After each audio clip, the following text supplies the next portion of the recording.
इस एपिसोड की शुरुआत में बताया जाता है कि स्पेस ट्रेड फेयर में जब बोधिसत्व एशियन ट्री के बारे में बताया गया तो सभी उसे पाने की चाह में एशियन वेस्टलैंड रीजन की तरफ निकल गए थे। जियोयान भी अपने साथियों के साथ फॉलिंग स्टार पवेलियन की तरफ लौट रहा था, पर रास्ते में उन पर स्कॉर्पियन ब्रदर ने हमला किया। जियोयान ने एक्सटर्मिनेशन फायर लोटस का इस्तेमाल करके अर्थ स्कॉर्पियन को खत्म कर दिया था। साथ ही उसे रिवार्ड के तौर पर वज्रा गिलास टेक्निक मिली। जियोयान और मास्टर काफी समय से परेशान थे। काफी कोशिश करने के बावजूद भी वो प्यूरिफाइंग डेमोनिक लोटस फ्लेम के नक्शे को समझ नहीं पा रहे थे। पर जब जियोयान ने अपनी एवरली फ्लेम का इस्तेमाल किया तो उनके सामने कुछ टेस्ट उभर कर आए थे, जिनके अनुसार 3 साल बाद एक फिनोमिनन दिखाई देगा जब जियोयान उस डेमोनिक लोटस फ्लेम को हासिल कर सकता था। पर इसमें काफी ज्यादा खतरा था, इसीलिए जियोयान को बोधिसत्व एशियन ट्री को हासिल करके 3 साल के अंदर फाइट संत बनना था, वरना फाइट संत बनना हेवन पर चढ़ने के बराबर था। फॉलिंग स्टार पवेलियन के ग्राउंड में एक तेज एनर्जी दिखाई दी थी, जिससे सभी उसकी तरफ आकर्षित होकर वहां आ गए थे।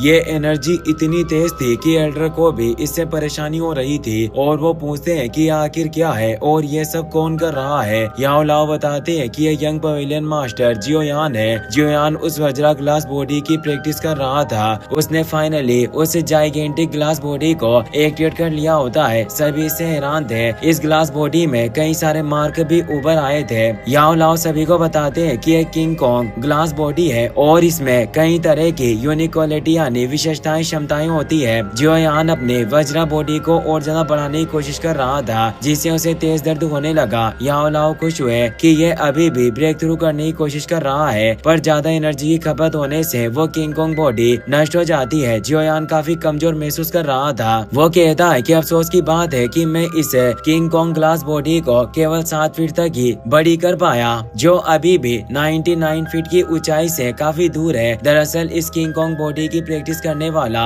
कल्टिवेटर अपनी क्षमताओं के अनुसार इस बॉडी को 99 फीट जितना विशालकाय बना सकता था। याओ लाओ और उसके सभी दोस्तों को फिक्र होती है और वो उसे संभालने के लिए उसके पास आ जाते हैं। याओ लाओ पूछते हैं कि बच्चे क्या तुम ठीक हो? जियोयान इंसान ने इसकी प्रैक्टिस की होती तो इस एनर्जी से उसकी बॉडी एक्सप्लोड हो जाती और वो मारा जाता। याओ लाओ बताते हैं कि तुम्हारी करंट बॉडी कंडीशन के अनुसार तुम्हें दोबारा इस किंग कॉन्ग बॉडी को एक्टिवेट करने से भी कोई नुकसान नहीं होगा। ये बिल्कुल वैसा है जैसे एक इंसान कोड़े मार मार कर खुद को इतना स्ट्रॉन्ग बना लेता है कि फिर किसी भी खतरे का उस पर कोई असर नहीं होता। लेकिन अगर तुम 9 फुट की गोल्डन बॉडी को एक्टिवेट करना चाहते हो तो तुम्हें और अधिक उत्तेजना यानी सिमुलेशन की जरूरत होगी, इसीलिए तुम खुद पर इतना दबाव मत दो। किंग लिन और लिटिल फेरी डॉक्टर हंसने लगती है। याओ लाओ कहते हैं कि अब वक्त आ गया है कि हम जरूरी मामलों पर बात करें। मैंने उससे बोधिसत्व एशियन ट्री के बारे में जांच की और मुझे पता चला कि हमें स्पेस ट्रेड फेयर में जो इन्फॉर्मेशन बताई गई थी वो वाकई सच है। एशियन वेस्टलैंड रीजन के ही किसी इलाके में वो प्राचीन पेड़ दिखाई देगा। जियोयान पूछता है कि हमें वहाँ के लिए कब रवाना होना चाहिए, जिस पर मास्टर कहते हैं कि तुम जितनी जल्दी जाओगे उतना ही बेहतर होगा। तुम्हें आधे से ज्यादा महीना एकांत में कल्टिवेशन करते हुए गुजर गया है, जिससे अभी तक कई सारे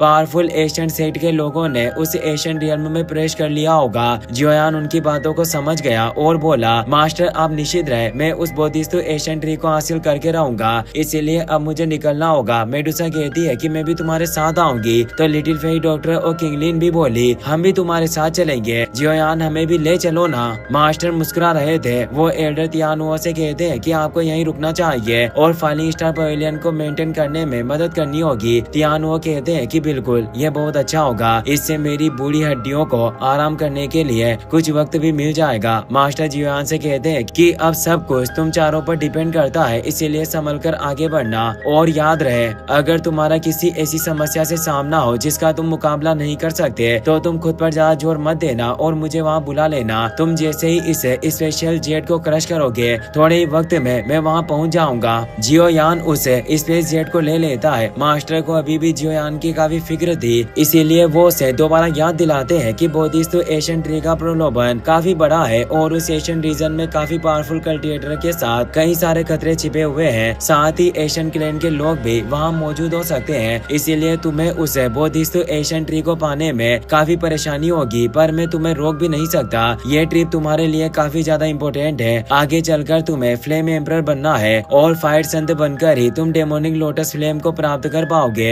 जियोयान उनकी बात समझ जाता है। अब हमें एशियन वेस्टलैंड रीजन का सीन दिखाया जाता है जहाँ सैकड़ों कल्टिवेटर लगातार आगे बढ़ रहे होते हैं। सभी उस बोधिसत्व एशियन ट्री को पाने की चाह में अंधे हो चुके थे, इसीलिए वो बिना किसी परवाह के आगे बढ़ रहे थे और हर कोई यही कह रहा था कि जो भी मेरे रास्ते में आएगा मैं उसका नाश कर दूंगा। एशियन ट्री सिर्फ मेरा है। मेडुसा, लिटिल फेई डॉक्टर और किंगलिन भी पहले से ही वहाँ एक पहाड़ पर मौजूद थी। मेडुसा इतने सारे लोगों को देख कहती है कि इन सभी लोगों की हरकतों को देख ऐसा लग रहा है जैसे ही अपना दिमाग खो चुके हैं। जियोयान आगे नजर रखने गया था और अब वो भी लौट आया। वो कहता है कि अगर ये लोग आगे जाकर फ्रंट गार्ड बनना चाहते हैं तो ये काफी अच्छा है। आगे इनके ऊपर जो मुसीबतें आएगी उनसे हम पहले ही बच जाएंगे। मैंने देखा है कि यहाँ कई मात्रा में जहर मौजूद है। यहाँ जिंदा रहना इतना आसान नहीं है। यहाँ तक कि फाइट वेनरेट लेवल के पेटिशनर भी यहाँ मारे जाते हैं। लिटिल फेई डॉक्टर पूछती है अब हमें क्या करना चाहिए। जियोयान जवाब देता है कि हम पहले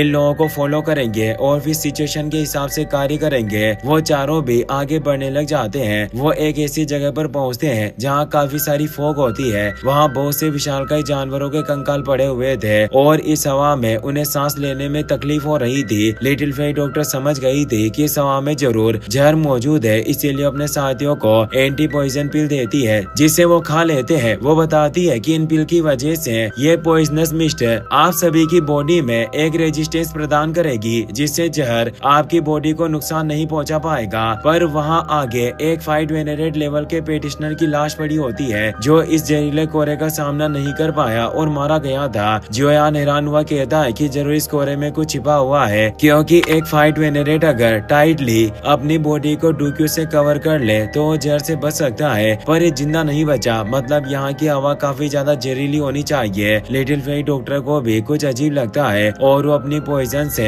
इस मिस्ट को चेक करती है जिससे उसे पता चलता है कि यहाँ कोहरे में काफी सारे छोटे छोटे कीड़े मौजूद हैं जो जेलीफिश की तरह नजर आ रहे थे। वो घबरा गई और अपने साथियों के साथ नीचे मैदान पर आ जाती है। जियोयान पूछता है कि आखिर हुआ क्या है, तुम हमें अचानक नीचे क्यों ले आई? पर उसने अपने पास आने से जियोयान को मना कर दिया और अपने मंत्रों का इस्तेमाल करते हुए वो बताती है कि ये कोई आम कोहरा नहीं है, इसमें जहर नहीं बल्कि जहरीले कीड़े मौजूद है जो अंदर से हमारी बॉडी को खोखला कर रहे हैं और वो वॉयफुल पॉइजन पावर से उन सभी कीड़ों को बाहर निकाल कर फेंक देती है। जियोयान घबरा गया, वाकई ये पॉइजन इंसेक्ट है। लिटिल फेई डॉक्टर बताती है कि ये पॉइजन इंसेक्ट काफी ज्यादा छोटे हैं जिससे ये आंखों से दिखाई नहीं देते, पर इन लाखों कीड़ों ने एक साथ मिलकर इस जहरीले कोहरे का निर्माण किया हुआ है और ये आसानी से किसी के भी डुक्यू प्रोटेक्शन को बाईपास कर सकते हैं। जब हम सांस लेते हैं तो ये हमारी बॉडी में प्रवेश कर जाते हैं और बिना किसी निशान के ही हमें मार डालते हैं। जैसे वो पेटिशनर वहाँ मरा पड़ा था, पर मेरे पास वॉयफुल पॉइजन बॉडी मौजूद थी जिससे मैंने अपनी बॉडी में मौजूद सारे पॉइजन इंसेक्ट को पहले ही मार दिया है। लेकिन तुम अब क्या करोगे?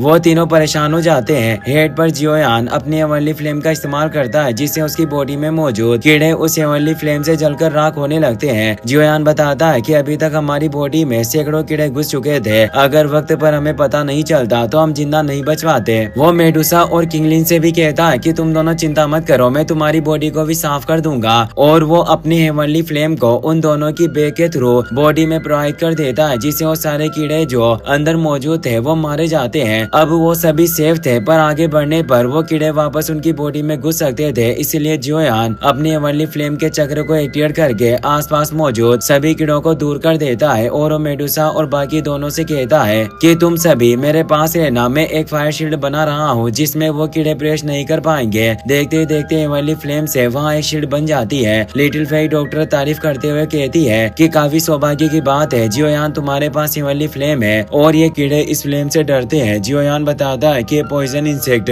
स्वाभाविक रूप से काफी ठंडे होते हैं और हेवनली फ्लेम इस दुनिया की सबसे गर्म फ्लेम है, इसीलिए निश्चित रूप से ये कीड़े फ्लेम से डरते हैं और अब वो वहाँ से आगे बढ़ने लग जाते हैं। वहीं अब हमें यूनियन को दिखाया जाता है जो अपने फ्लावर सेक्ट डिसिबल के साथ इस एशियन रियल्म में आई होती है, पर उस पर प्रोफाउंड स्काई सेक्ट के लियांग जुन ने अपने साथियों के साथ हमला कर दिया था। वो बचकर भागने की कोशिश कर रही थी। यूनियन अपनी डिसिबल से कहती है कि तुम मौका देकर यहाँ से भाग निकलो और मदद लेकर वापस आ जाना, जिससे 4 डिसिबल वहाँ से निकल जाती है, पर लियांग जुन अपने साथियों से उनका भी पीछा करता है। यूनियन नालन और बाकी डिसिबल से कहती है कि तुम तुम यहाँ से निकल जाना। मैं इन प्रोफाउंड स्काई सिटी के कमीनों को रोकर रखूंगी। और वो लियांग जुन पर हमला कर देती है, पर लियांग जुन उससे ज्यादा पावरफुल था और वो अपने साथियों के साथ फॉर्मेशन बनाकर उन पर हमला कर रहा था। दरअसल वो अपनी पिछली शिकायतों का बदला लेना चाहता था। वहीं जियोयान अपने साथियों के साथ आगे बढ़ता जा रहा था। रास्ते में उनका सामना भयानक बिस्ट से होता है, जिन्हें मारकर वो उनके बिस्ट कोर को हासिल कर लेते हैं। हर तरफ से उन्हें बिस्ट की आवाज आ रही थी। जियोयान कहता है कि ऐसा लगता है कि अब हम असली रूप से एशियन डोमेन में प्रवेश कर गए हैं। वहाँ वो इंसेक्ट फॉग मौजूद नहीं थी, इसीलिए वो अपने बैरियर को हटा लेता है और वो बोधिसत्व सीट की मदद से बोधिसत्व एशियन ट्री की लोकेशन का पता करने की कोशिश करता है, पर वो बीच कोई भी हलचल नहीं दिखा रहा था। जियोयान कहता है कि ऐसा लगता है कि जैसे वो बोधिसत्व एशियन ट्री यहाँ से काफी ज्यादा दूर है, जिससे ये सीड उसकी मौजूदगी का पता नहीं लगा पा रहा। लेकिन हम इसे बोधिसत्व सीड से थोड़ी बहुत मिलने वाली हलचल के थ्रू ही आगे बढ़ते रहेंगे। मुझे विश्वास है कि हम जल्द ही उस बोधिसत्व एशियन ट्री के पास पहुंच जाएंगे। पर तभी उन्हें तेज धमाके की आवाज आती है। साथ ही उसे